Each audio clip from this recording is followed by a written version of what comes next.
There's been one Bring Your Pro to Work day thus far, and we kind of had some mixed results. Donnie. Danny. Donnie. Danny. Today, it's Jat's turn, though, so... It's super funny. This is great. No way! They're twins? It's so hard to get anything done around the office when we look identical. I'm a successful jungler, he's a successful jungler. It helps that I look older at least. Oh, come on, by like 2 minutes. Yeah. I want us to re-examine how we approach MVP. Hello everyone. Sorry I'm late. Speaking about MVPs, we should be looking at that closer guy. Hey, but it's just one caster's opinion. Gotcha! Classic twin switcheroo. They can't tell because we're twins. Okay, I know LCS analysts have a reputation for like not being fun at all, but I love a good prank as much as the next person. This is not it. This is terrible. They're not twins. I'm going to get to the bottom of this. I'm going to quash this entire thing. Just call me the quashinator. Actually, don't. That's terrible. Just cut that part. I also played a lot of Udyr and Trundle. Yeah. Merhaba, Jat. Yemek? Yoksao. Touche, Jat. Touche. Super. So I'm pretty sure Pastry Time thinks I'm immortal. Yeah, I told him this ridiculous story about the Olympics and how Hey, I Jet. was there. Hey, closer. Peanut. What's up? No, I don't want a peanut. I want you two to finally admit that there's no way you're twins. I want you to show me some sort of baby photos or identification. Are you okay? Are you allergic to peanuts? I am. Oh my God, they're twins. Please don't leave me. You are my only twin. If he dies, do I die as well? What's up, everybody, and welcome to the LCS and the LCS waiting room, where for the first time ever, we are lucky to be joined by a pro player. We've got Closer on the set with us. And thank you so much for joining us, my dude. No problem. Won yesterday, got to get the 2-0. Yeah, exactly. Gets the 2-0, comes and joins us here today. I can't do it. There's too many. Hey, Raz, it's okay if you can't do it because you've already done it, my friend, and we have chosen to make use of every goddamn face you have ever made within that. Oh They're all different. They're all different. I was so specific with my ask. I was like, I want the whole studio taken over, and I want every different face that this man makes over the course of that 2-minute clip. Oh my God, I love those kinds of content pieces. It's great to see us involving pro players as well. Not to overshadow, for example, the Danny and Pastry Time one, but Jat, since I've got you here, working with Closer and bringing the pro players in on this kind of stuff. Well, like the way these work is we have our producer Asa, who also works with a writer, and they kind of come up with these things. Couple comedy geniuses. When he pitched it to me, I'm like, all right, I'm in. But like, if Closer's not in, this is not gonna work. Not gonna work. But he showed up on the day and was just super into it as well, and I think that's part of why it worked so well. Exactly. Like, I was, especially off of what was at the time Because a it's so week. stupid. Yeah, like, exactly. just reading all, it's so stupid, but it all makes sense. I love dumb humor. That is just my style, like that comedy. I feel like I watched an episode of The Office. It was spot on. Yeah. Like, it was so good. There it is. I'm a big fan. Just want to kick things off with something a little bit fun. From there, though, we're going to dive into the happenings of the LCS because some big stuff happened yesterday in a day that felt relatively predetermined, at least when it came to the score lines of the teams going up against each other. Cloud9 actually fell to our bottom place team in TSM, which brings us back into a tie for first place. That's one piece of conversation. But also, off the back end of yet another piece of drama and news for TSM to have picked up that win on the outside of the week. Unexpected, And that's big, man. That's huge. They're 2-3 out of their last 5, actually. Oh, I mean, the TSM roller coaster keeps on delivering, okay? We're up There's to a new turn. Kobe told us if we think of anything that we think is funny, that we just need to say it. I thought of something mean when TSM won yesterday. You know how COG always used to be the team that is inverse to your expectations? Yes. Like when they're bad as possible, that's when they're going to win. Right. Even though TSM won, they're just becoming COG. Like that was totally a COG style win. So they need to win a lot more to get out of this comparison. The logo's gonna start turning blue. I don't know where Hot Shot's gonna come out of nowhere. Yeah, but for summer there's a redesign. Yeah. Everything a rebrand. I am waiting for the Dunzo manifesto part then. That's my favorite. We're getting part. closer and closer to that. But they did look good. They did. That's the not mean part. And by the same token, there's going to be some questions raised around that Cloud9 loss as well, right? Considering especially who they've lost to in their 3 losses. COG as well. They're the same. It's all really coming together, baby. It's all coming together. But with TSM picking up a win just yesterday, I thought it was a good time to have this conversation here. Nex on Twitter said, when Spica won the MVP last year, was it because of brilliant teammates around him or was it his talent? And this year, is he playing the same as last year, but with a worse team around him? He picked up player of the game yesterday, so we got a little bit of those inklings of like, there's that jungler that we awarded MVP to, and kind of the person that or the player that we know he can be. This is obviously kind of painted in extremes, but I wanted to have an honest conversation around Spica and his level. Yeah, so obviously the boring answer is that it's a bit of both, but I think the more clear thing is, like, when you come into a team that is clearly worse, that is losing lanes more frequently, you change up your style entirely. You're changing from one thing, and this is what I saw from Spica throughout this split, is like, you're either playing your game and trying to invade heavily with the team around you, and if it doesn't work and it feels like, oh, now I'm gonna have to question the entire way I play this game, now I'm gonna be playing full facilitating. I'm on Poppy this time. Poppy duty, we're ganking, oh, it's still not working. Now I'm playing Rek'Sai with my new mid laner. It's just, he has a lot thrusted in him, towards him with the whole, translation aspect, having to communicate to his team in a different way, while the teams now are needing to learn basics League of Legends, fundamental League of Legends. And so, yes, he looks worse this split. He's playing worse this split, and it's because of that little bit of soul searching and figuring out what playstyle actually gels with the team. To address the first part of it, I don't think he won MVP just because he had great teammates last year, though. I am completely against that. Yeah, he's played a bit worse, but I put so much more blame on the TSM organization and everything on fire behind the scenes. Yeah. Literally every weekend, we're getting more insight into just how terrible things have been. And so I'm not, I don't put a lot of it's the stock type in it. I mean, you see these reactions in like all sports, and I think it's also why you see so many players, like top tier players, be very deliberate about the teams that they go to. Because ultimately, if you lose, everyone is actually going to end up asking those questions. Oh, was it only because of their environment? Oh, have they ever been good? Like the instant you step up, especially with media and the way everyone wants instant answers to things, the question always happens like, oh, have they always been this level? Surely if they are now, it's like, no, man, he was actually MVP. Let's not take that away from him because he's had a bad split. This is one thing I hate the most about League.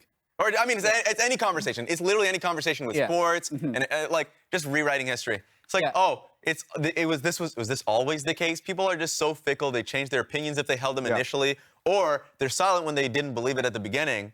When they're racking up wins, racking up MVP and everything. But then when we get to the end of it, he's like, okay, now I feel free to make my statement because he's on a shit team. That's just how it is. He is still an MVP jungler, working with different pieces. We'll see if he can get back to that piece of former glory, though, and ultimately push his team, over the edge when it comes to summer split.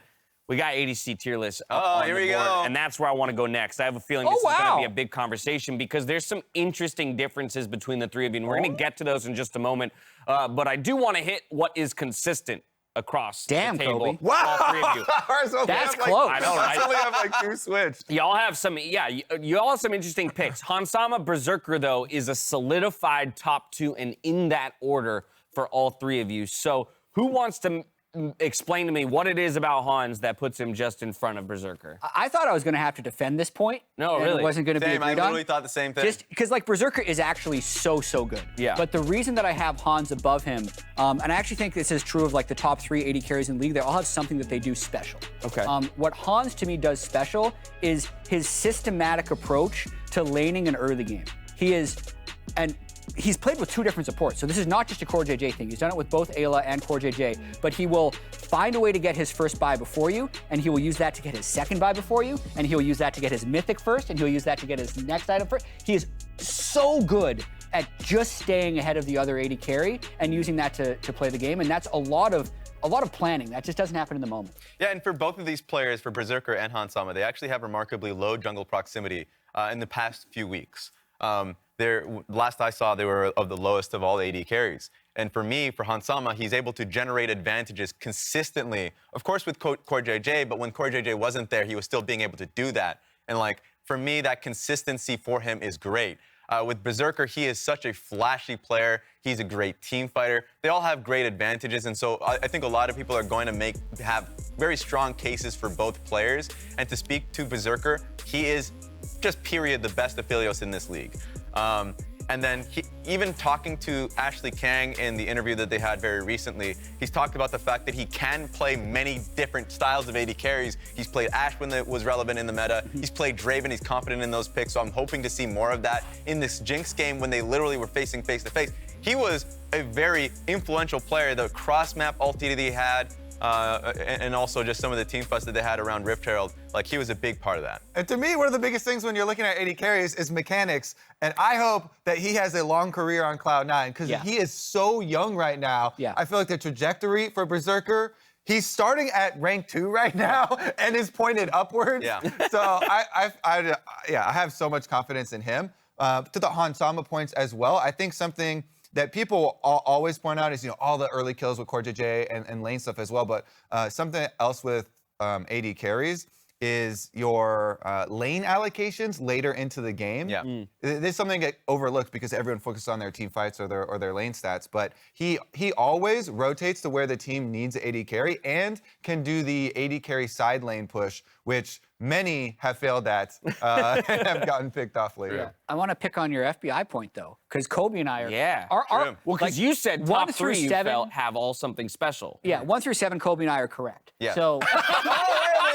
Wait a minute. So this is something that I felt was an easier decision for me, right? Okay. Just because for FBI, you can hear it in the interviews that he has, like he's very open about the fact that him and huhi haven't been performing. And I think the past few weeks, it has been getting better. But a lot of it has just been in the fact that either the 2v2s for them are just not on point. The team fights at times don't feel that same level that we saw them in their championship year.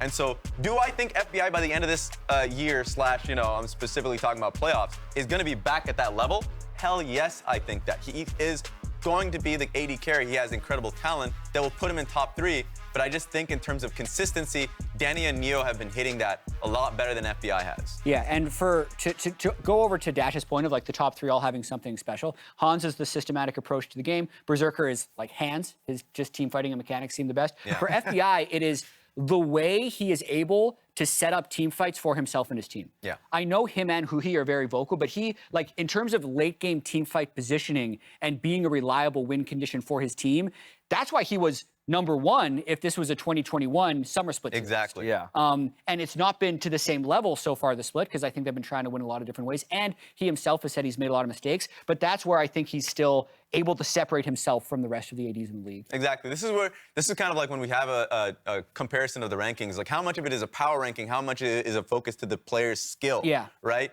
Because in the terms of player skill, I still think he's a top 3 AD carry. If we're just talking about the longevity of it, like a yearly tracking.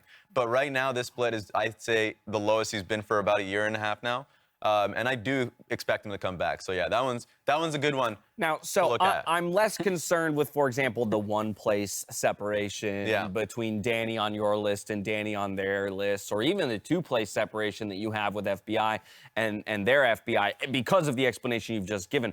What to me is intriguing is the 4th placed Neo to the 7th placed Neo on the other 2 lists. And so Dignitas in general, been a tough team to evaluate all split long. But you got a lot of faith in this AD carry. To be very candid on Dignitas, a lot of their failures have just been around some players, specifically Fake God, having very poor laning pace consistently.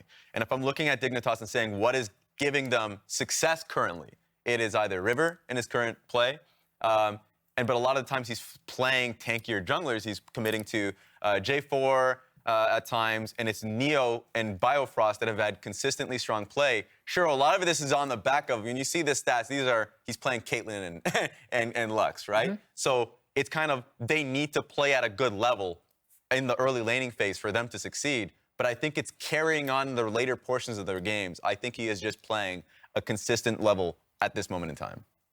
Yeah, I mean, I'm pretty positive on Neo, and I thought I was pretty positive on Neo. I actually, my last-minute change from yesterday was moving Tactical up to 6 over Neo. Previously, I had Neo sitting above him, but Biofrost has been a big part of it as well. I think him coming in and playing as well as he is has been a big part of him being there. But then, like, yesterday, after TSM played well and with so much of, again, the considerations when I'm judging all these TSM players with how much bullshit they have had to deal with from the organization and outside the game, I felt like I was going to have to defend, like, super high tactical ranking. But Jad as well I know had him up there. That's the thing. That's the problem. That's why I would say mine feels more like a power ranking, whereas, like, recency for FBI is lower. For tactical, recency for tactical is lower, but he's an all-pro AD carry. I don't know about that. Like, literally, they're 3 and 11. 3 and 11, 3 and 12. Yeah. 3 and bad. Whatever. Yeah. And they're 2 and 3 in their last 5 games. Yeah. But in this split alone, Tactical has set an LCS record for damage percentage in a game. That is true. And I think he's like 2nd or 3rd in the league in kills, which for a team that's only won 3 games is ridiculous to me. In a number of their losses too, right? Some of those close ones, he's looked like the thing that might be able to tip the scales, and then it falls just short. He's also, because he plays on limits so much, been a reason for several of their losses as well. Exactly. That's what I was going to bring up, is because, like, that's why he's not above 6th. I came in prepared to be like, oh my God, Tactical is really high. I'm going to have to defend this. And people using, like, well, what about these giant mistakes that he's made, you know, against us? I want to do 2 quick hits. Number 1, all 3 of you have Arrow in 10th. Is that just because we haven't seen enough of him? Or, like, what is the... He got hurt to me by low game count. But also, the bottom part of the list was really difficult for me to do because, again, this one I feel like is the biases that creep into your mind are which games stand out most clearly in your mind, because all of those players, again, have had those big mistakes in some of the games, but have also had very good games. So that's what made the bottom of the list very difficult for me. And so I don't feel like it's, you know, super solid. Arrow also got hurt by having basically half playtime. Second speedy hit, I'm coming to you, Jat, on this one. Luger. I think it's quite interesting that CLG, another team that, you know, standings-wise, I almost put him 4th, James. I know. Luger is in so 6s. Yeah, so is it, what? Just hit me with the quick reasoning. Yeah, I mean, he was super close to winning Player of the Week last week if Summit didn't go nuclear. And he's also been, like, when CLG wins, it's often because of Luger popping off in a big way. So I think that's not, to me, it's deserving that he's up there. Sick. I love it. All right, tier lists are all squared away. It's time to pay a little visit to our resident doctors, Azael and Mark Z. Hey everyone, Dr. Azael and Mark here, back because we are in desperate financial trouble and are being forced to take on some extra appointments. Yeah, what can you do? Our first appointment this week is coming in for a regular checkup. It's Team Liquid, and honestly, Mark, I'm not even sure why they're here. Yeah, I mean, they look perfectly healthy to me, and not just healthy actually, but happy. People say money can't buy happiness, but they clearly haven't watched any Team Liquid games because it buys you things like Blippo, and that gives you dopamine, which is chemical happiness. Exactly. Top of the standings sounds pretty happy to me. Next on the docket is Cloud9, but they appear to have canceled their appointment. Yeah, we have a note from the secretary here saying that they saw a spiritual healer in the offseason, and they've been incredibly healthy ever since. Yeah, as licensed doctors, we can't approve the use of non-scientific treatments, but it is hard to argue with the results that the church has brought them. And I do hear angels singing every time Summit picks Gnar. Shouldn't comment on that. We are in enough legal trouble as is. We have contracts coming in next here with an embarrassing issue. He leads the league in deaths with over 50 already. So we ran a blood test. It turns out he has a rare bacteria called Hyphenius maximus. Ooh, unfortunately, there are no effective antibiotics available to prevent being way too hyphy. So we're gonna have to attack the symptoms. Yeah, looking at the prevalence of hecarim in the current meta, I think I'm gonna prescribe him some ketamine. That is a horse tranquilizer that should slow him down. Sounds like it'll work. Last, in more ways than one, is TSM. Symptoms include LPL dependency, constant roster swaps, picking Lulu top, and being in 10th place for the first time ever. Yeah, flipping through their charts quickly here, I'm looking for anything. You know what it is? Their mid laner quit on them last year, so that's it. They're suffering from withdrawals from Bjergsen dependency they developed after being severely addicted to the Danish mid laner for the last 7 years. He is pretty good. While fans may be quick to joke about TSM, the consequences of Bjergsen addiction are no laughing matter. They can affect those close to TSM in serious ways, resulting in the loss of their home, car, even their clothes. And unfortunately, there's no easy treatment for being in 10th place. Those recovering from severe Danish addictions just have to sweat it out. Stay strong out there, TSM. Oh, no. Stay strong. Oh, no. Oh, no. They did win yesterday. True. They did. So our did. Team Liquid are now going to become Bjergsen addicted as well, though. So you have to watch out for the future. That is, it's now, is that becoming an infectious got the double disease Danish that's addiction. spreading through the Bjergsen's LCS? very effective when you first have him on your The team. Danish mid-laner And every addiction. subsequent year. Either way, just some thoughts from our resident doctors on what those bottom-tier teams might need to change or do in order to climb up the standings. Kobe, I know you've got a cast to get to, my friend, so I'm going to let you go. Thanks for joining us on the waiting room. And as he heads that way, we're going to roll into the show open and get this thing started. We'll catch you back here for game number 1. What the hell was that? I'm rolling.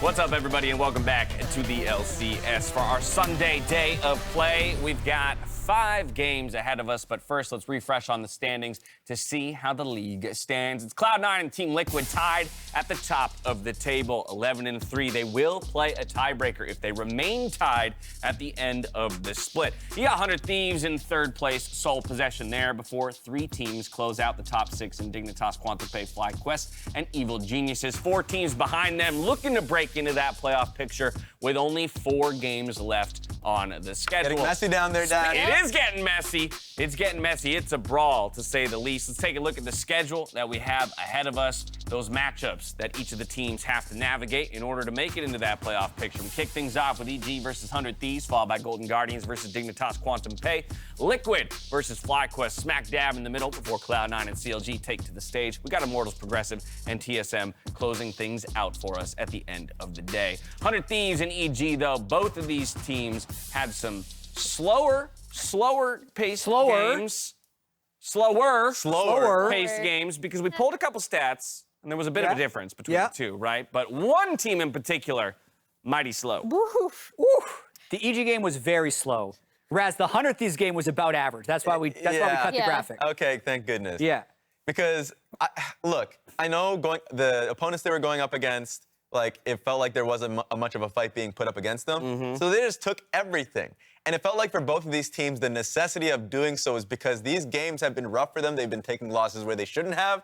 And so they've been going right back to the basics. And I don't know if this slow game was a mistake by EG or if it was the opponent not putting up any opposition to them, because I know that EG's issues in a lot of their losses is they will just take any fight. Yeah. It's something they've been trying to combat, of like, no, actually we need to show restraint sometimes because we're taking a lot of bad fights and it's getting us in trouble. But they're, as far as I know, an incredibly strong scrim team, right? And if they're able to actually play with control on stage, like, that's what they actually need to do, because they are, 7-7. If that's their take, I think it's great to overcorrect during the regular season, especially if your natural inclination is just to always fight.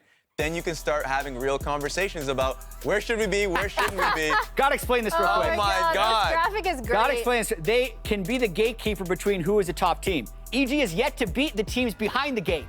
All of their wins have come from the teams in front of the gate. So they're 7-7 now.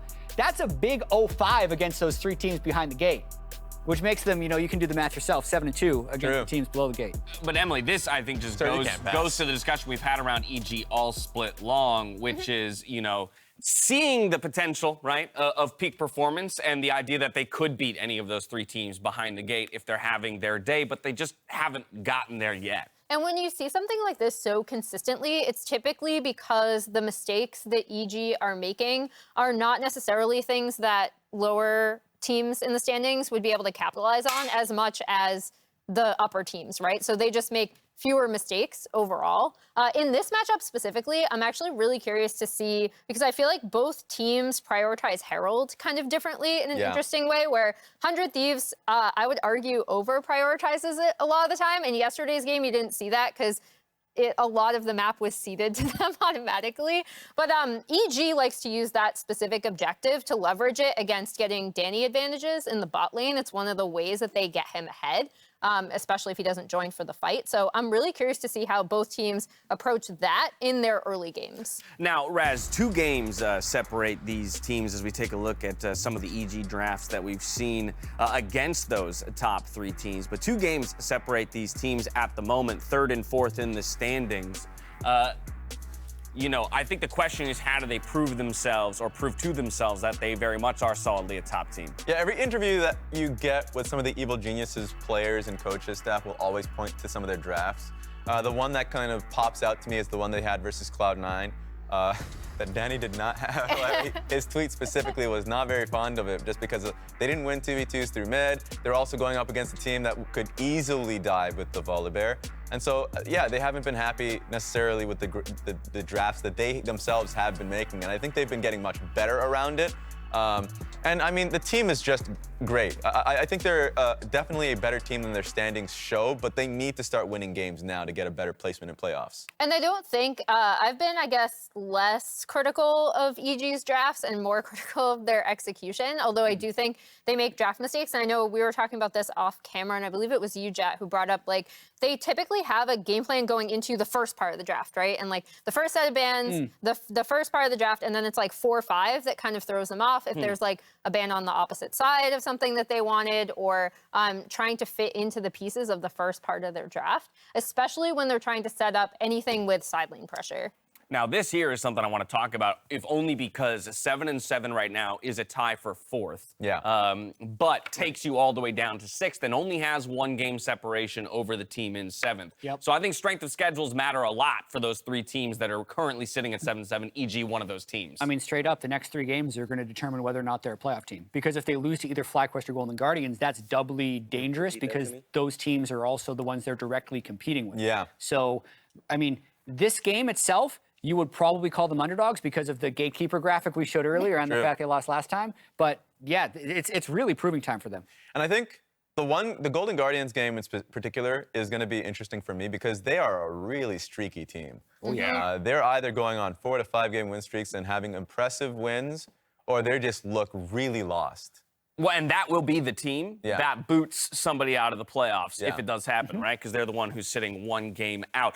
I basically just have the question remaining, do you think EG can do it here against 100 Thieves? Can they prove their mettle, you know, against a top 3 team? Can they finally open the gates, Jat, and join those 3 behind and lock everybody else out? Well, really quickly, I do want to show the 4-game win streak for 100 Thieves as well, because they were in the same situation as EG 4 games ago when they were a 5-5 team, where now EG is 7-7. But now it's like, oh yeah, by the way, this is the team that did win the last split. I think even though they haven't clinched, they are firmly in the playoffs right now and have the longest active winning streak. So I would say for this game, no, I think 100 Thieves is going to win. And speaking of drafting, I think something that 100 Thieves pointed out, I believe it was huhi in an interview where they were like, you know, we've been really focusing on Ssumday on the Tryndamere because we've been having internal issues. You've seen them kind of open up, either because the Tryndamere has been banned or just open up in some of their drafts later on. And FBI going into this week spoke of how much he thinks he and huhi are performing a lot better now. And I think that is absolutely crucial for this team, which you already cited, Raz, when you were talking about FBI, right? FBI in the moment versus FBI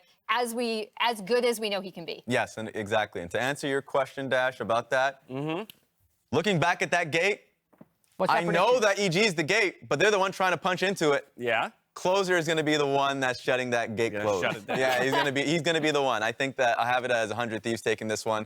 I think they can win their next 3, but I think specifically against 100 Thieves ain't happening. Really, all of them? I did not expect. Come on, yesterday everybody agreed, and today everybody's agreeing again? We're back at it. Y'all are too agreeable. I got to find a way to create some infighting between my analysts. So I'm going to start. Anything can happen. Anything can happen. We know that much. Not surprised if all right, well, anything can happen. I tell you what has to happen. We have to head out to the battle arena where Phreak and Kobe are standing by for the call. Thank you very much. Hello, welcome. I'm surprised with how well EG played yesterday. Yeah.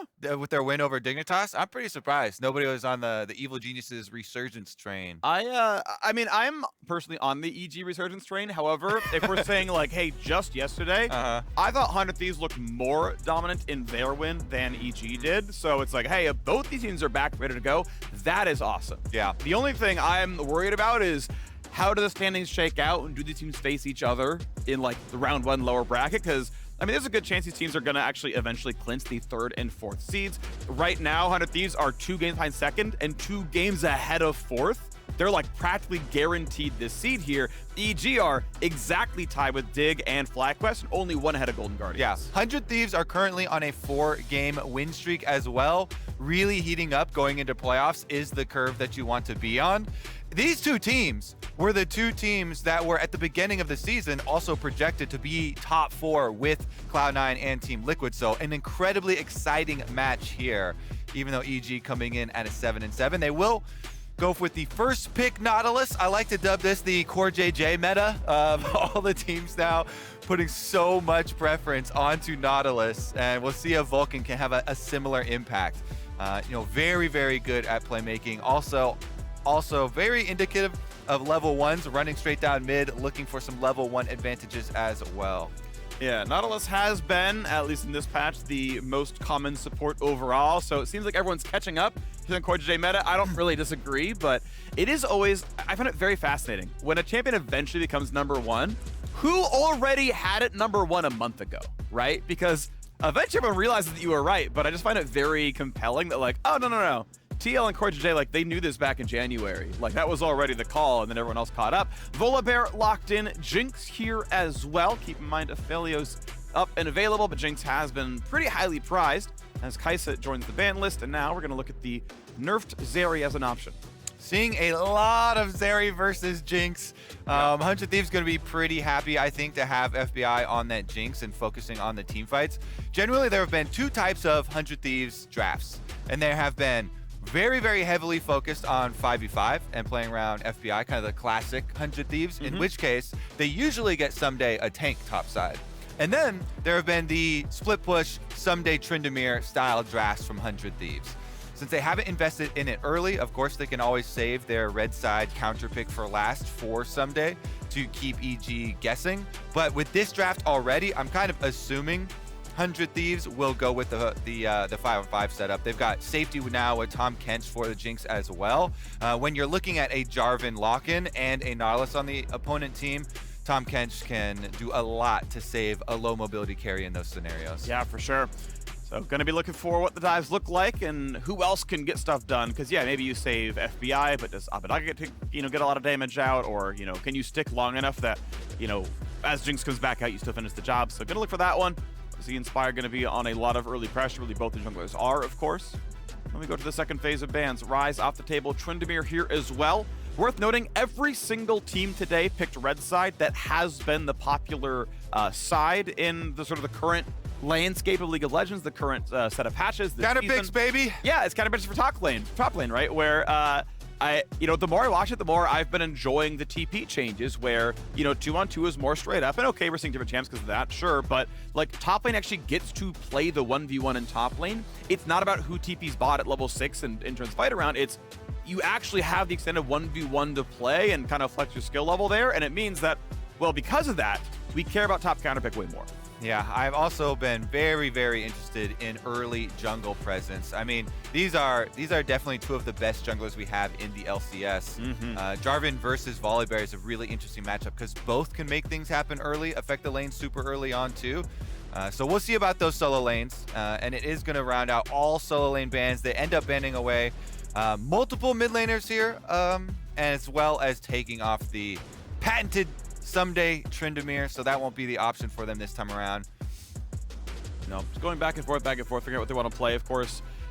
Mid lane yet to be locked in. If they want to go for mid lane first. Ahri is very high prow and still has not been banned out, and especially with the Ryze and LeBlanc both being banned there, Ahri is definitely kind of the premier roaming pick mid laner that would still be available. This is Ssumday's first Graves pick of the year. Lock-in and Spring Split. I'm just surprised because like he has been on damage the whole time. 4 Tryndamere games, 3 Gwen games. His first Graves of the year, and they're gonna actually save mid lane for Abbedagge instead. Yeah, I mean, Graves, even though it's fallen off a bit in priority as well, is still a very strong blind pick for top lane. Gives you a lot of control over the wave. And doesn't require a bunch of attention. So allows 100 Thieves, allows Closer to try and focus some jungle attention either towards mid lane or towards bottom lane to try and get, FBI or Abbedagge fed in this matchup. And the blind Orianna coming out from JoJo. Again, no real big surprise there. Probably over the course of League of Legends history, the most blind picked mid laner that we've ever had. What if I can easily find that? Because like, it's not the first time I've heard it. It's probably true. Yeah. As even just like the most overall picked mid laner across League of Legends. Ooh. And okay, Twisted Fate coming back in there as well. We saw CLG play it yesterday. Not a highly prized mid laner, under 25% presence on this patch worldwide. But coming in saying, no, we really do care about side lanes. Obviously, 100 Thieves notoriously love to play around that bottom lane. But I don't know if Jinx Tahm Kench beats a Zeri Nautilus. Regardless, that's the play style. And you can really go for dives with this 100 Thieves composition that they've got set up here. This is one of the things that got them the championship in the LCS last year and got them so much success. So see if they can replicate that today. EG 100 Thieves, let's go.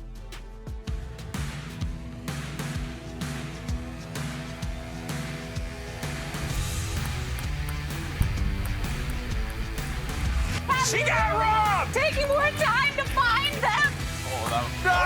And this is before we even take. Yes, let's go! We're 1 cup down and you want to FF? The degeneracy of Mr. Dash. More beer pong next week after LCS on Sundays. So we'll see you then, everyone.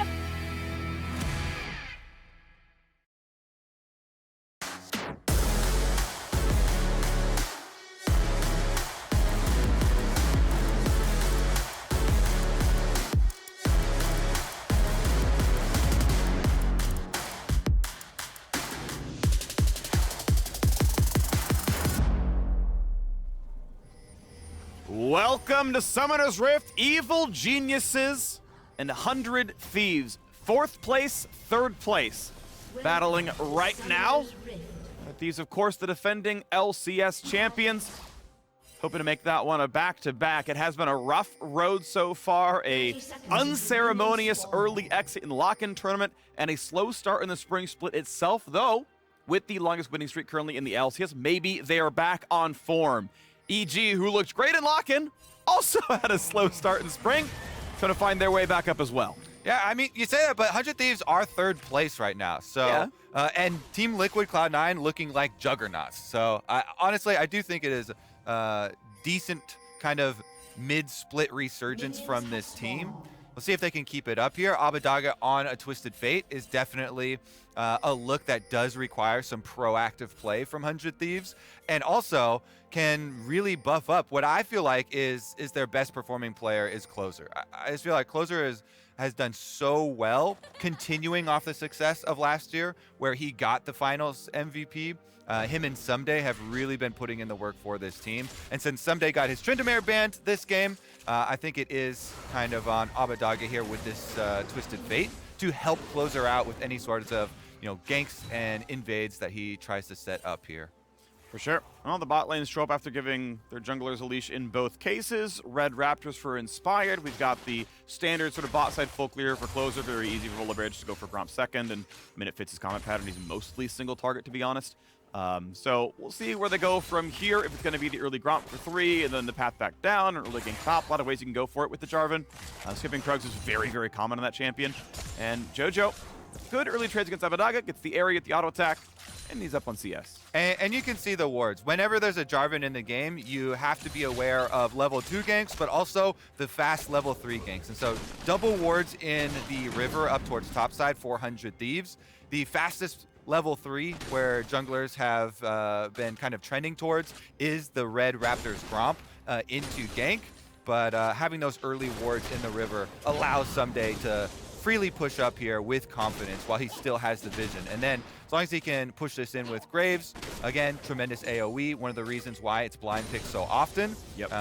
All you have to do, shove this wave in, be able to get it to crash and bounce off and you're under no real threat, especially versus mini Gnar. And there you go, 3 minutes in, and normally, yes, Jarvan would be here if there was a play, but we already saw the ward down the river. It's worth noting, theoretically, if you spent a lot of time, you could skip Gromp, flag and dagger over that wall, wait in the brush, then go for round 2, but that would be so much to sell out. There we go, a flash force out of jojopyun. Nice setup there as Closer walks up for the gank with Abbedagge. And that is a summoner they can punish for the next 4 minutes. Yeah, it's just that your flag is a very long cooldown, 11 seconds. You have to wait sitting there in the brush, twiddling your thumbs as a jungler.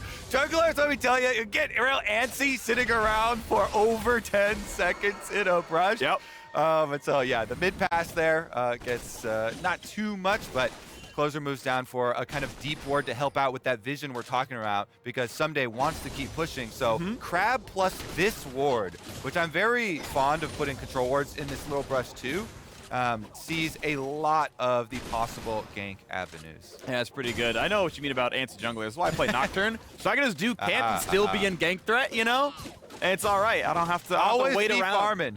I don't have to wait out for my teammates. It's great. You know, got that ABF going on. And yeah, my CS never looked better. So, so far so good. But very small lead to Evil Geniuses. The fact that their bot lane is crushing right now. Indeed, Zeri and Nautilus is the stronger duo. That's not much of a surprise in the early game here.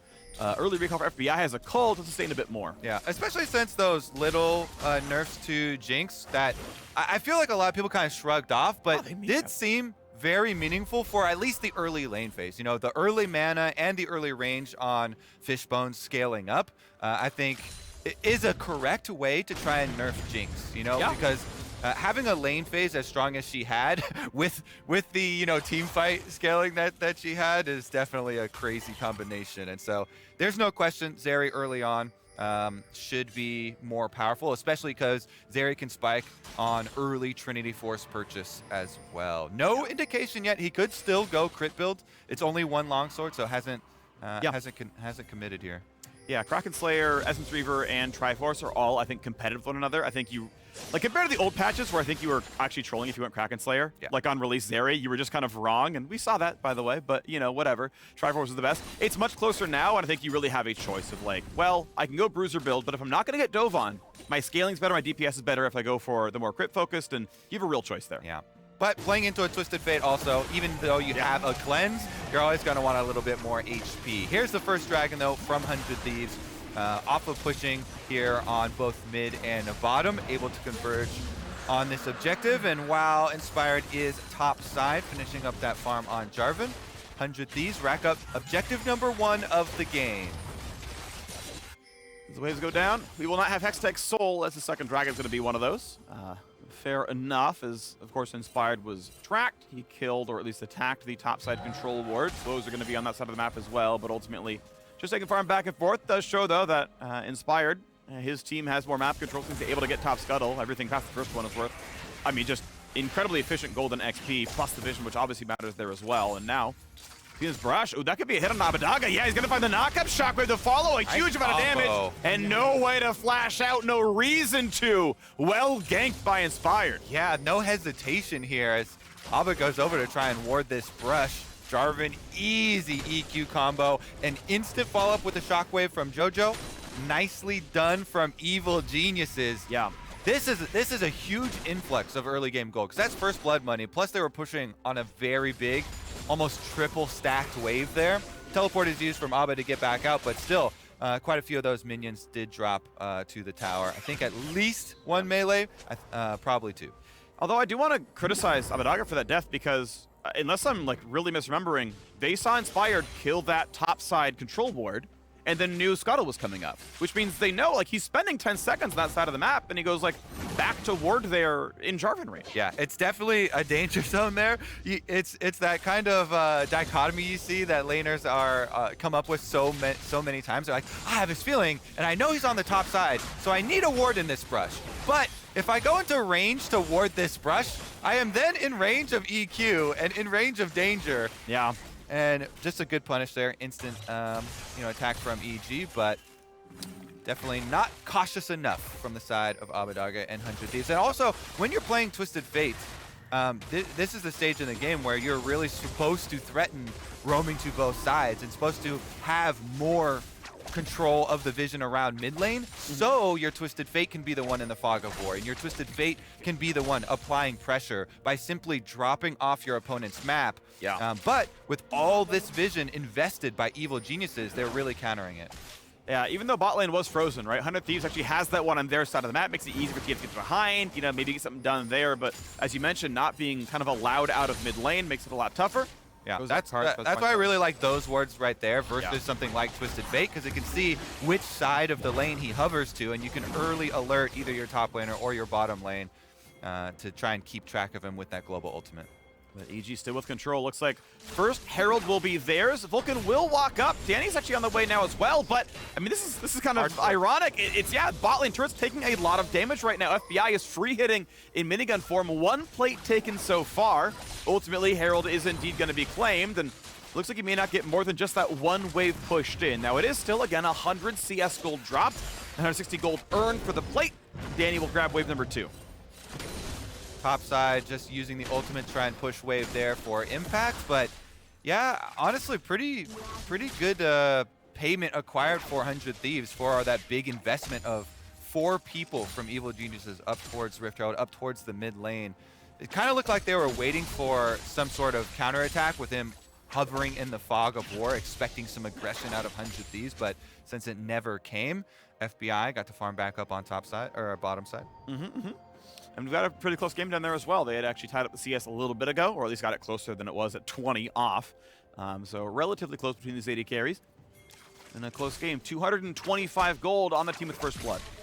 I'm kind of surprised there's not more early action from the Volibear Twisted Fate side of this matchup. We're almost 10 minutes in the game. Level 8 Twisted Fate, double summoner spells available, and a Volibear with ultimate also. Definitely well equipped for diving.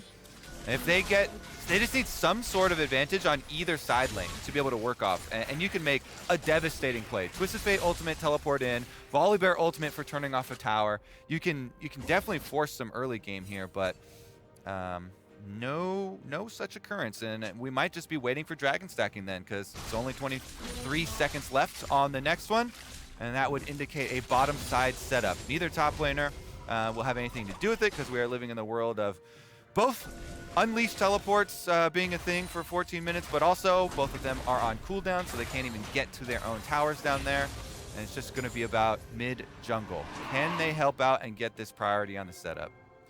As TP comes to the mid lane, there is Dragon number 2 in the setup. What's it going to look like? Scryer's Bloom actually helps make that a lot safer. Closer, able to defend his own control ward. EG are the ones with Fog of War. They used to have a bit of pressure. Mid lane, it isn't going to be that way pushed in first. TF locked into the tower. Of course, he can always ult to join. And Closer, yes, gonna pull it out. And as they play on the right-hand side, they don't know one's not too close just yet, but now they walk up into vision. Could be a team fight. Close in gold. Engage comes in. Big damage on a Nautilus. It's gonna be a walk back, and that's gonna be all right. That's gonna be Jarvan grabbing it. Inspired takes the dragon and walks out.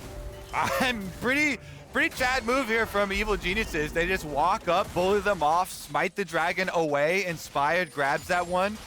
No unnecessary bloodshed, Phreak. Have a good, clean game here between Evil Geniuses and 100 Thieves.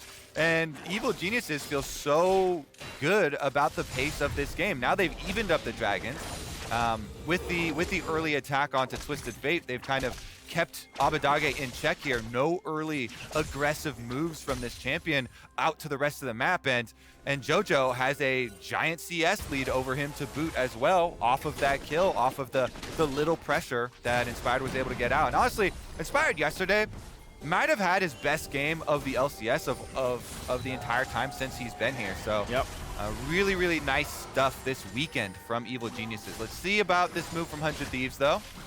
And technically did get the R out of Abbedagge, so it was 100 Thieves in the mid lane, but looks like he was able to get vision. Sadly, no teleport, though, so, I mean, but it's rough, right? It's always the joke is, like, how long does it take for TF to find an ulti? Nice engage, though, on a Nautilus. Vulcan has a flash, but doesn't have a prayer at getting away. Abbedagge claims the kill, spits him right out. The Motherbird helping his little babies.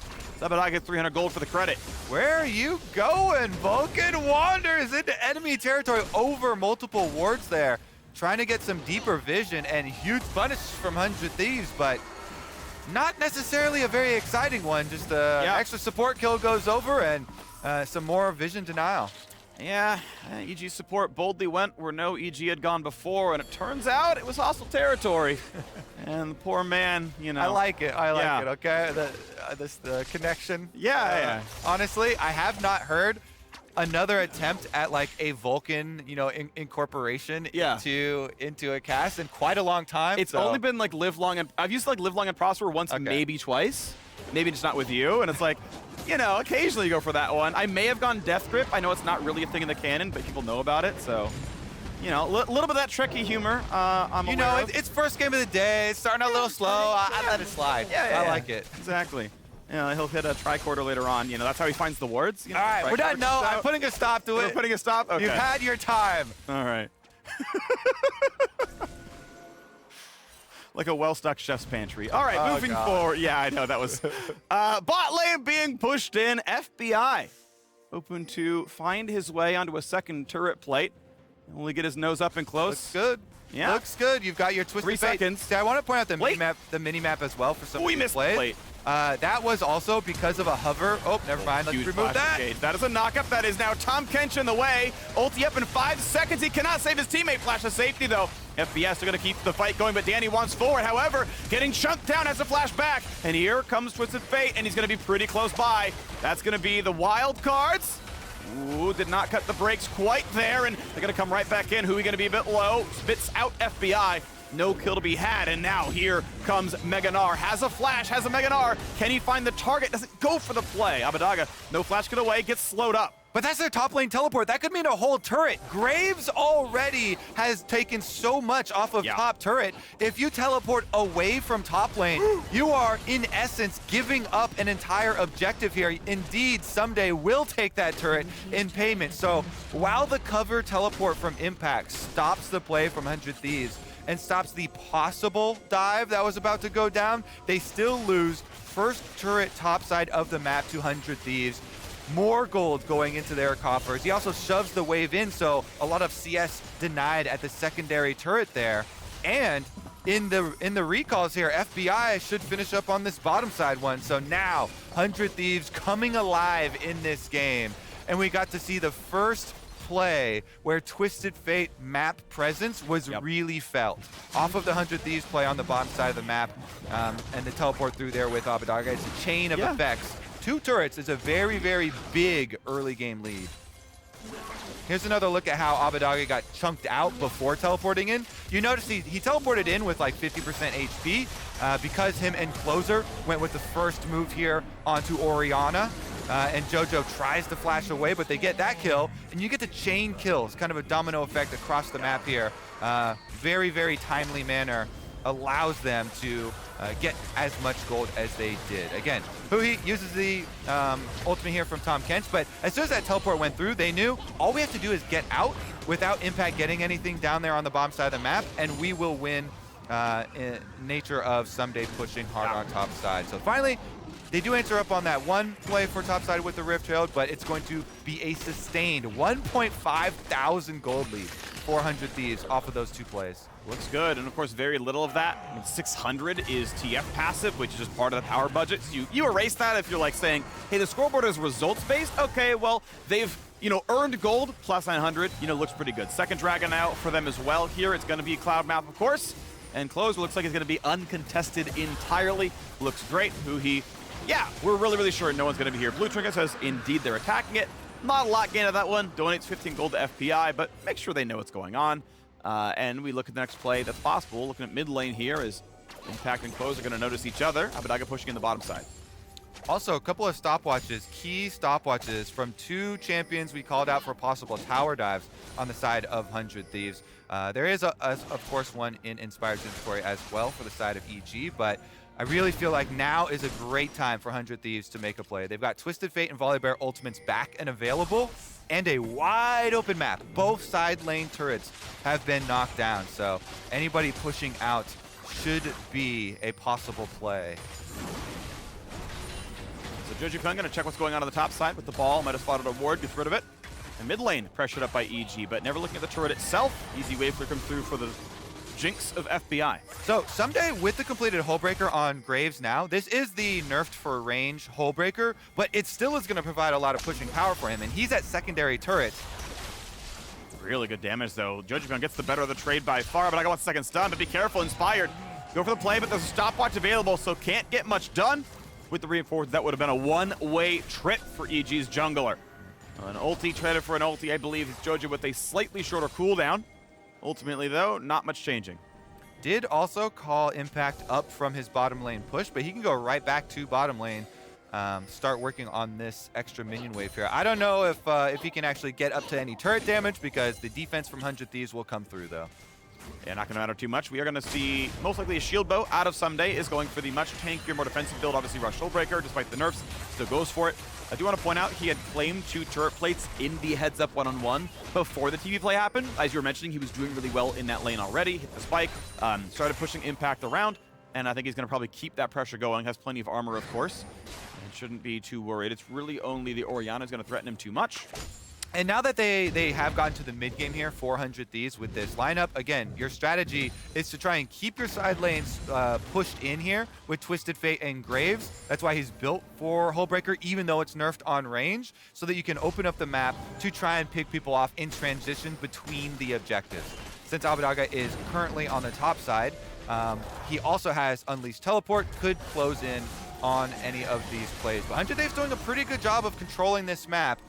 Utilizing the outer towers being down to push in the waves to give you that artificial minion vision, right? And force responses from the EG members to pick those waves up, and then transition over to the neutral objectives, which I even include Scuttle Crab in, even though it's a much smaller neutral objective than the Dragon or Rift Herald. It is definitely smaller. That sucker, especially for junglers, objectively smaller. It is definitely still valuable. It is worth more gold than the Dragon. It's true. And that's really relevant. It gives more vision than Dragon. Also true. Yeah. It is more crab-like than the Dragon. It's definitely more crab-like. It's more green than all the dragons except for Ocean Dragon. I think Ocean Soul is. Do we keep going? No. I mean, it's got more legs. Okay. I think that's about it, though. All it really reminded me of were the days of old when Dragon was worth 500 gold. Oh, yeah. And would even spawn at the beginning of the game, so you could even have level 1 the Dragon. full 5-on-5s down there. Those are some good old days. I remember doing that. We had a strategy. We'd bring, everyone had an aura. We'd rush Aegis and all the other aura items, and we'd like drop Rally, and we would just like, okay, it's 2 minutes, we're rushing Dragon, let's go. All right, get back to your lanes, everyone. See you in 5 minutes, we're doing it again. Got like really high. Just saying. Mid-turret siege, though, is successful for Evil Geniuses as 100 Thieves are trying to split push on both sides. The payment is your mid-tower. Still very dark here. I like the vision toggle from observers, though. Evil Geniuses are going to continue to get pushed around the map because of the mobility of the 100 Thieves comp here, and this is going to be the constant battle for them, trying to get enough vision to make their play with some success. You know, they've got plenty of dive. They want to force their 5-on-5. A Jarvan plus Orianna combo with a Nautilus to guarantee it. Like, there's so much engage here for EG.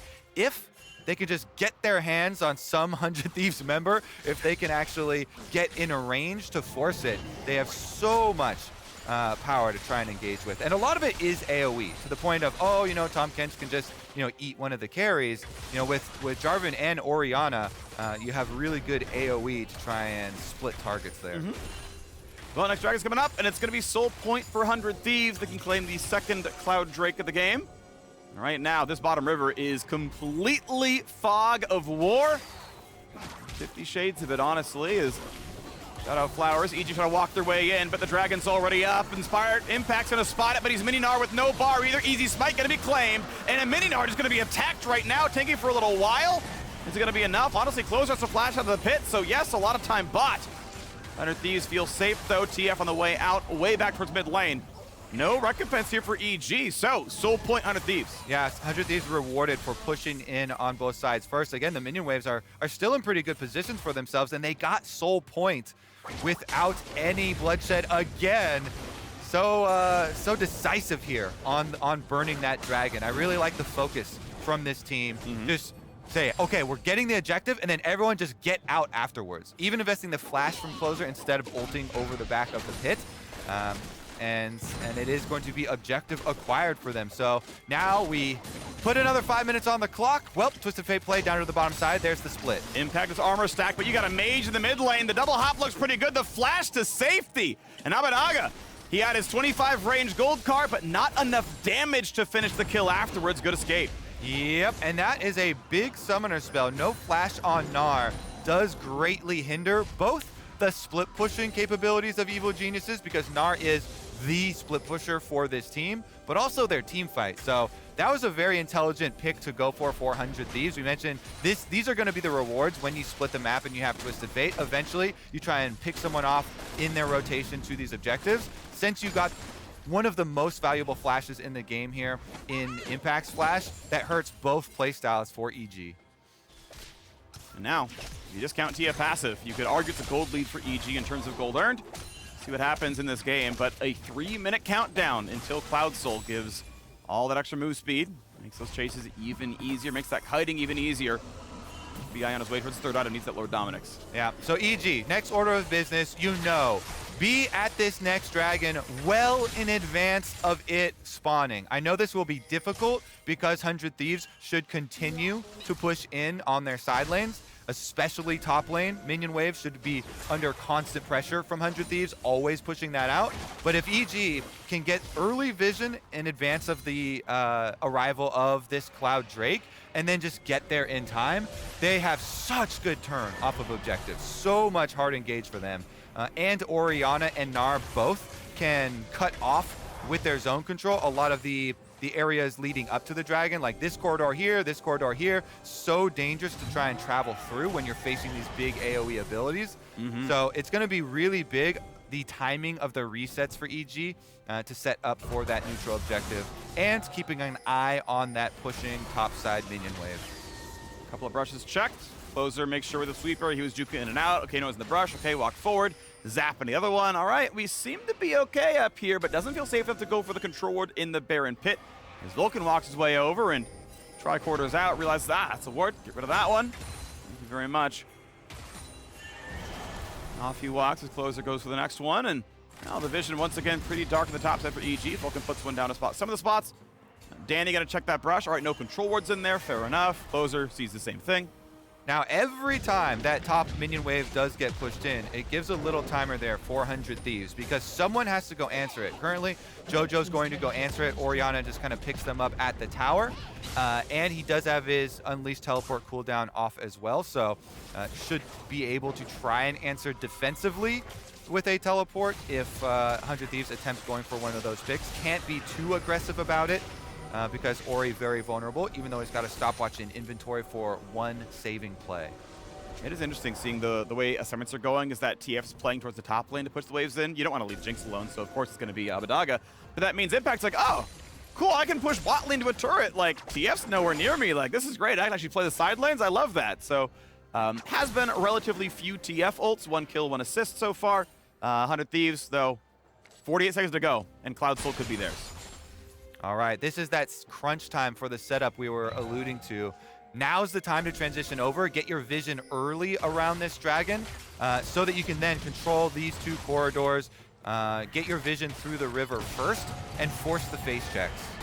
Top side, though, good job from 100 Thieves. You see Abbedagge continually pushing in that top wave to try and keep him here. The teleports are ready, and here goes the first move into the river.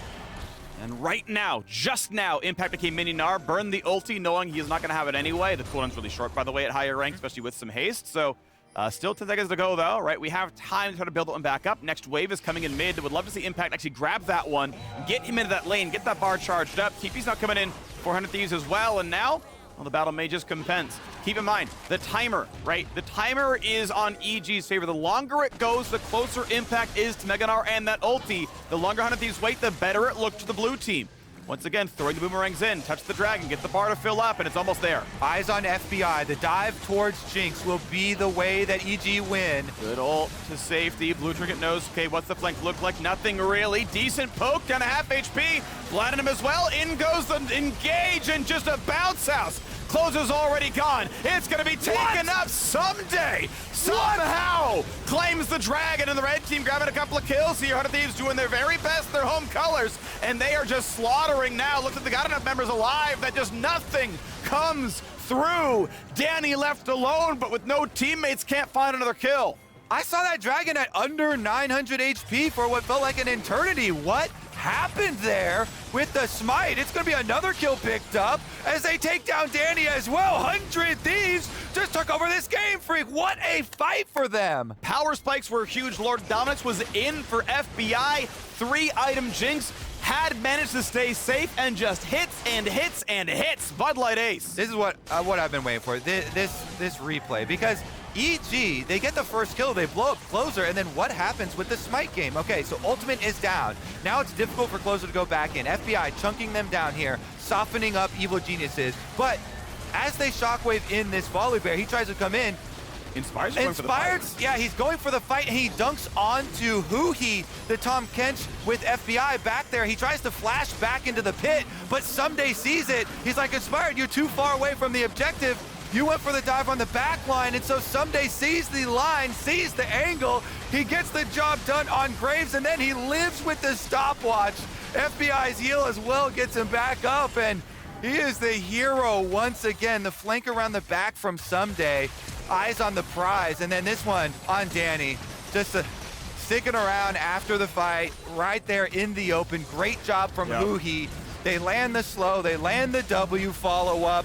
Beautiful stuff from him, and 100 Thieves currently on the 4-game win streak, looking to extend it to 5. Looking really good. Dunk at the backside. Abbedagge had the flash still from the last fight. Just gets away cleanly, not even going to matter. Well done there. The Baron buff push keeps continuing as now 2 towers are gone. Mid's gone. Top tier 2 as well. Easy stuff. 100 Thieves, yeah, really doing so well right now. 3,000 gold on the Red Bull Baron power play, and now we can see Abbedagge heading to the bottom side. Has ulti up, no flash or TP, but can still ulti to the fight. He'll push in bot for tier 2. Man, all this extra move speed too for the side of 100 Thieves just further helps this split push game. Just makes it more difficult to catch their split pushers, more annoying. And when you have Baron buff plus all this extra speed and the gold advantage, easy for them to close in. Look at all these towers now dropping. Everything outside of inhibitors taken off the map. Baron buff here gonna allow the 4-1 from 100 Thieves to get right up close. What we got going on here? A little temp of the zap. Ultimately, yes, the wave will go down. 100 Thieves spending most of their effort here. Always keeping Ssumday, though, split up. No TP onto him. Level 17, though. And we'll have mid pushed in soon. The wave's right behind him. Long range damage coming across. Thank you to the cannon minion. Finally, EG have enough reinforcements to go ahead and push that one forward, and they're going to be okay. Abbedagge, we know he is flashless, but he gets a root, and they can't quite get the rest of the chase down just yet. Gets all the way through. Rocket's going to go wide. The mid turret nearly dead. Something they can't quite go in because he would be flanked. Abbedagge going to join the left-hand side, and turret finally follows the minion pressure. Whew. I mean, some games, Phreak, they're slow for a while, and they just explode with one fight, and this has been one of them. All right, Abbedagge, let's see if he can get out of it. This one, he's got gold cards, he's got cloud, move speed, no problem for him, just walks his way out. 100 Thieves get to go spend all of that gold they just acquired, and now they come back out onto the rift, basically as kings. Everybody full up on their inventory, and now the celebration tweets can even start to come through. Happy birthday! Yep. Yeah, it's a good present to have. You know, 100 Thieves, like, pretty much this point going to be locking in top 3. It's going to be pretty hard to lose this point here. Danny gets a good escape. Yeah, I still can't believe Ssumday with the flank around the back gets to slip in there and steal away the dragon. That is insane. They had just killed the enemy jungler, Phreak. There was no other smite contest. Yep. But they lost track of every member of 100 Thieves, and Ssumday gets paid for his flank. And the fact that he lived too with that stopwatch is good. Massive. Yeah, they added up pretty well. Unfortunately, Danny was able to land that last shot. There was technically time to like maybe get a Q or a zap or something when he came out of stopwatch, but obviously the man was busy, so it would have changed the result of the fight regardless. So pretty good luck, 1-0 and 2 with a Dragon Soul to his name as well. Add that to the scoreboard. Like, where's fantasy points for that one? I'm pretty sure he's on my team, so really could use that. Plus maybe 50 for a Dragon Soul, I think is fair, maybe. Just as a thought, you know, maybe consider it. But EG, what are they going to find now? Well, an Elder Dragon in 1 minute. And that's kind of the go for broke moment. At that point, it's like, well, they've spent, they're up 7K.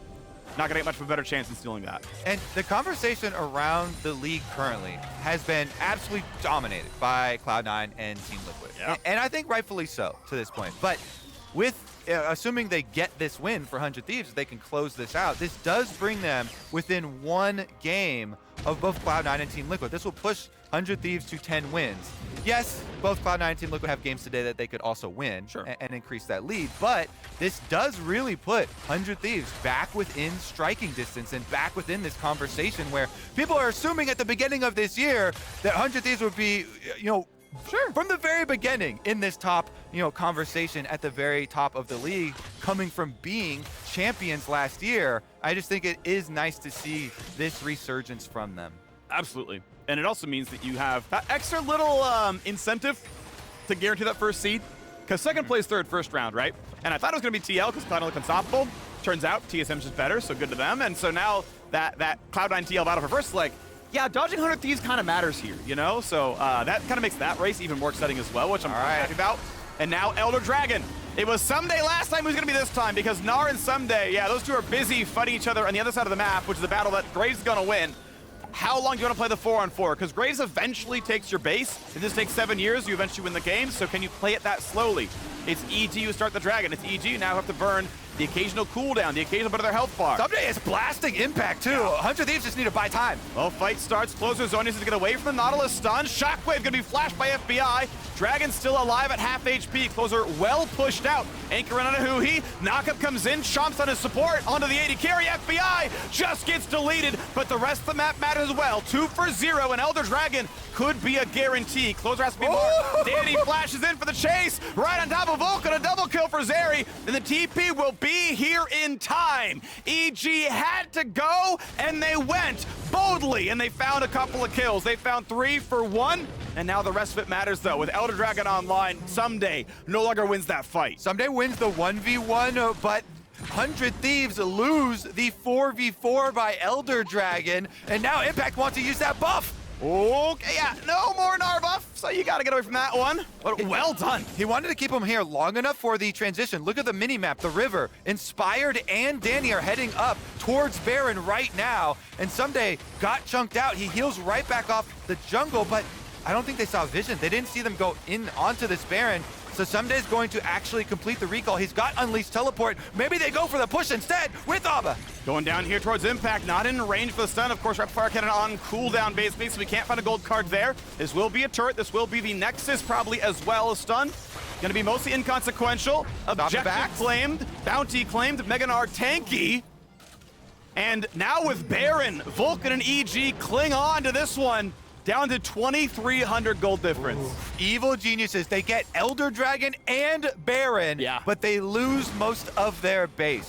Critically, it is only 2 inhibitors, not all 3. All 3 gives you the multiplicative effect with double supers in every single lane, and it's much more difficult to deal with.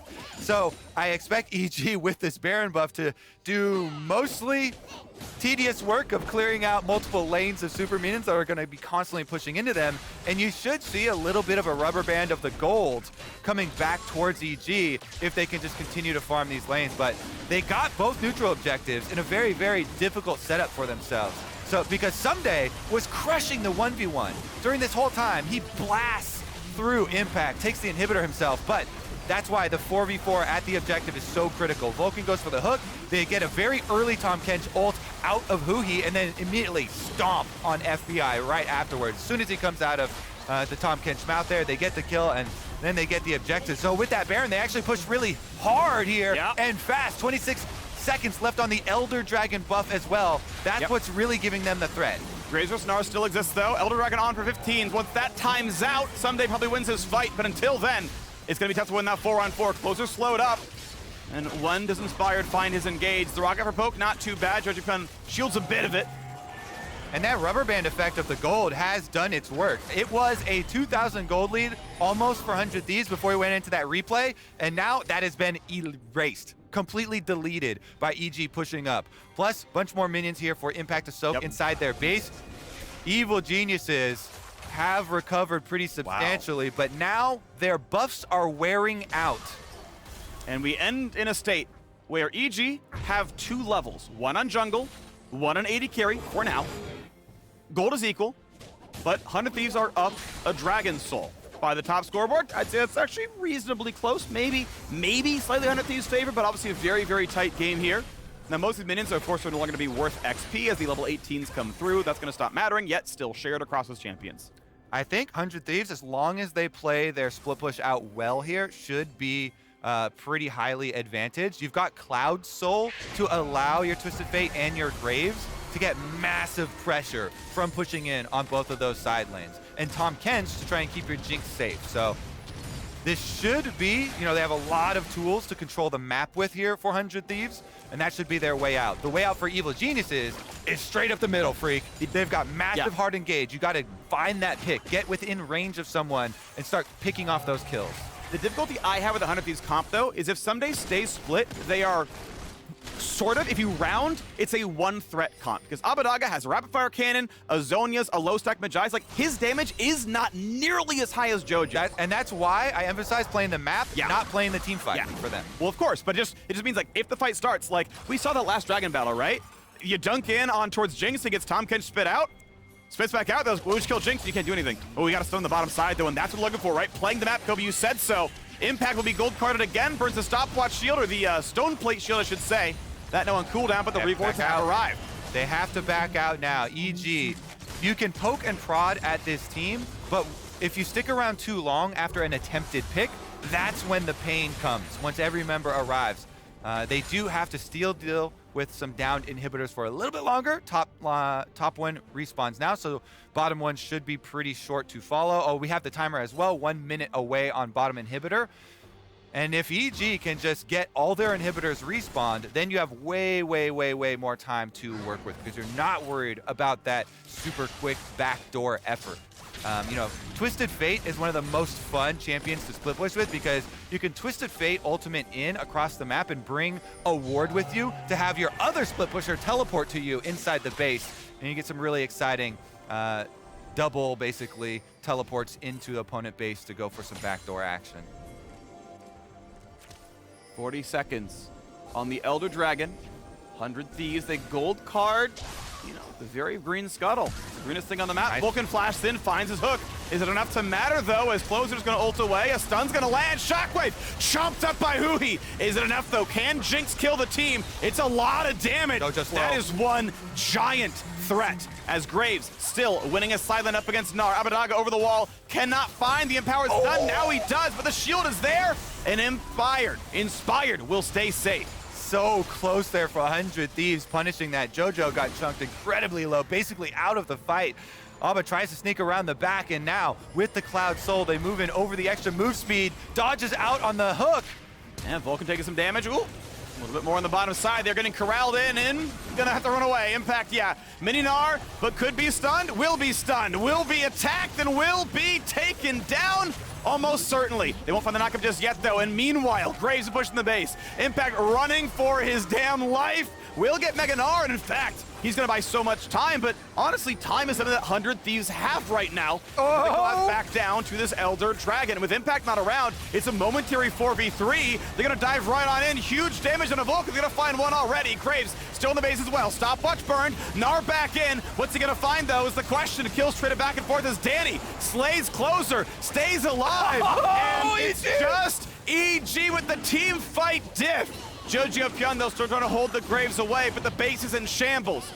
Is it going to be a steal somehow? He does. I think he got it. He did. He spell booked Smite. And the Elder Dragon has been claimed by Abbedagge. He's got an ult. He's got a summoner spell. He's got a dragon. And he's got the assist on that kill. They got to defend Zeri, though. Zeri is at the Nexus, Phreak. They have to defend. Danny is forcing them off of the push. Danny is protecting their Nexus by being offensive here. The push up the middle from Danny. Zeri goes straight for it. With the extra move speed, he can jump right back out over the wall as well. He saved the game, even with Abbedagge hero steal in on on the Elder Dragon. Danny goes for that counter push straight up the middle. This is why I love these differences in team comp styles in the late game. So fun to push and pull around these late game objectives with open bases. And now, inhibitors down on both sides. 2 on the side of Evil Geniuses, 1 on the side of 100 Thieves, and they go straight for the Baron. This is going to greatly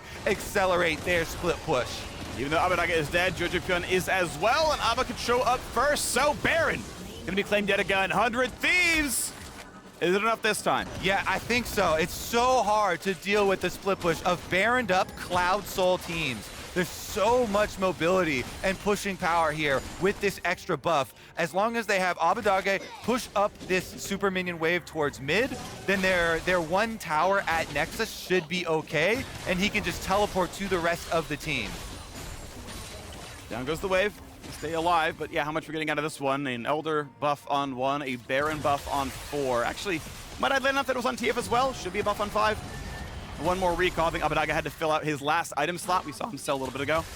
Now, there is going to be pressure on all lanes because, as you can see on screen, 100 Thieves with the Baron buff get their pressure top side. Super minions will do it for them on bottom side, and Abbedagge, again, trying to work through those supers through mid. So they're pushing in on all sides on EG.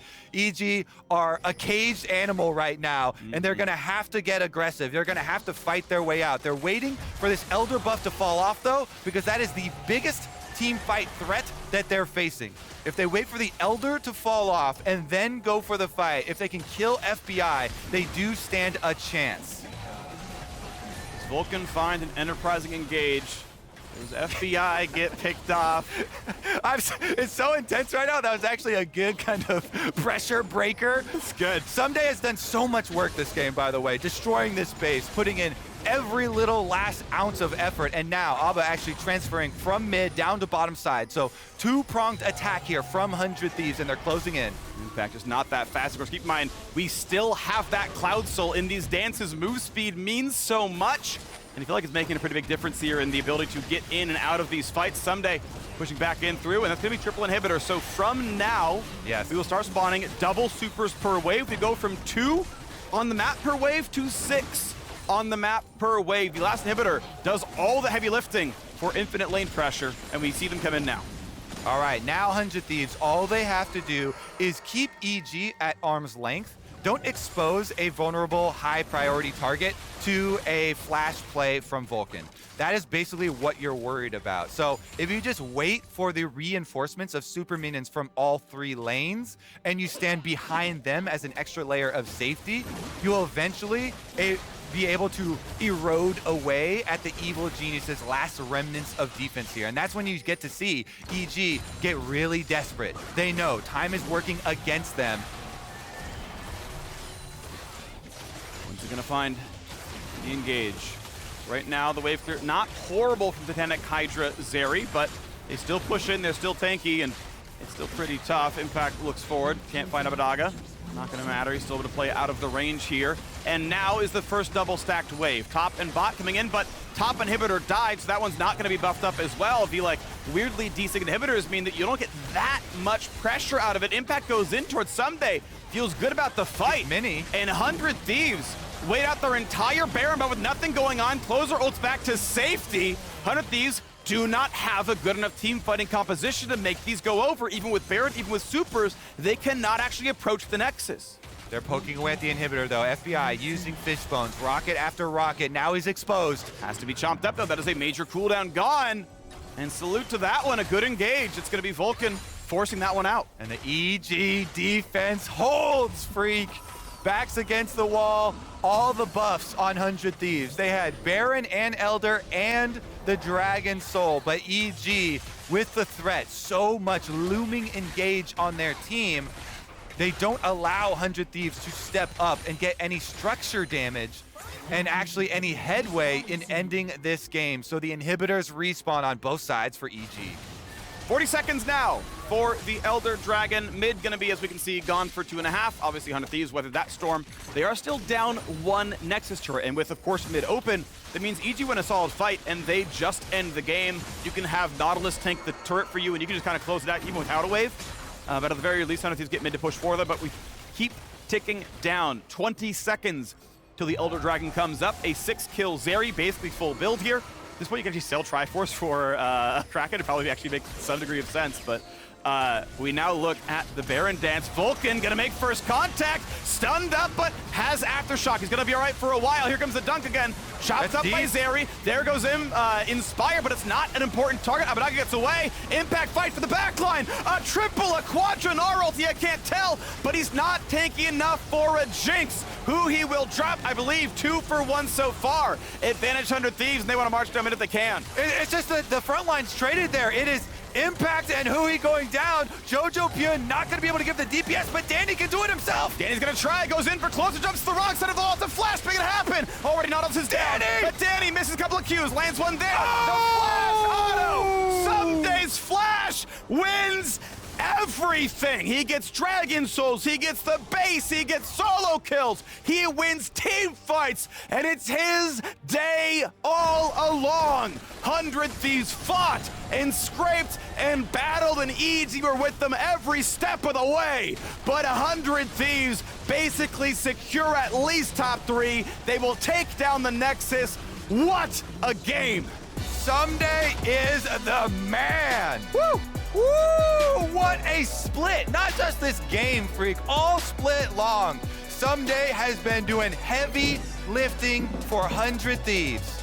He has split pushed, he has played front lines. When they wanted to play tanks, he'll get on tanks. He did it with Tryndamere, he does it with Graves. Yep. What a monster.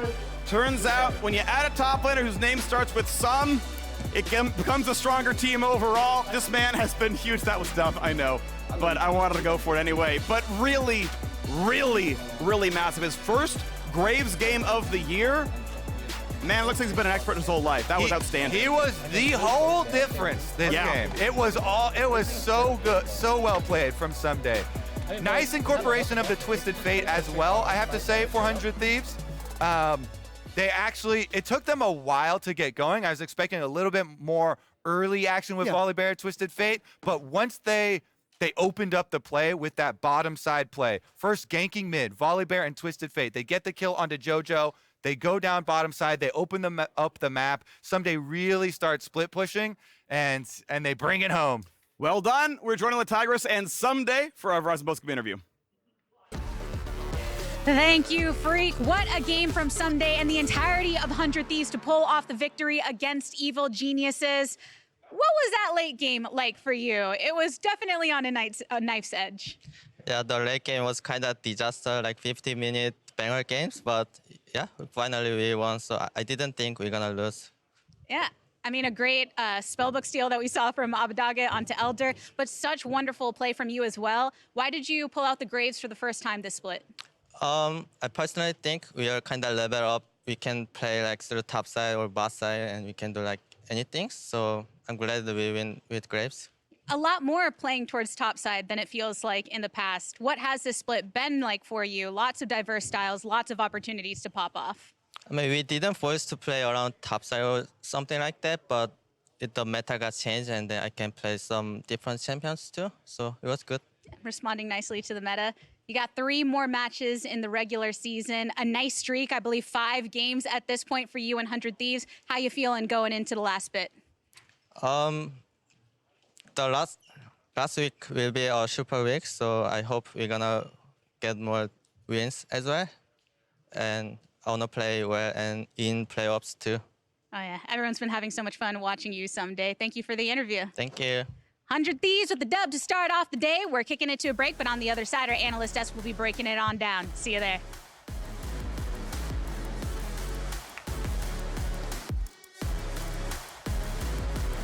Welcome to Summoner's Rift, EG 100 Thieves. Let's go. What happened there with the smite? It's going to be another kill picked up as they take down Danny as well. 100 Thieves just took over this game. Phreak. Is it going to be a steal somehow? He does. I think he got it. He did. He spell booked smite. And the Elder Dragon has been claimed by Abbedagge. He's got an ult. He's got a summoner spell. He's got a dragon. And he's got the assist on that kill.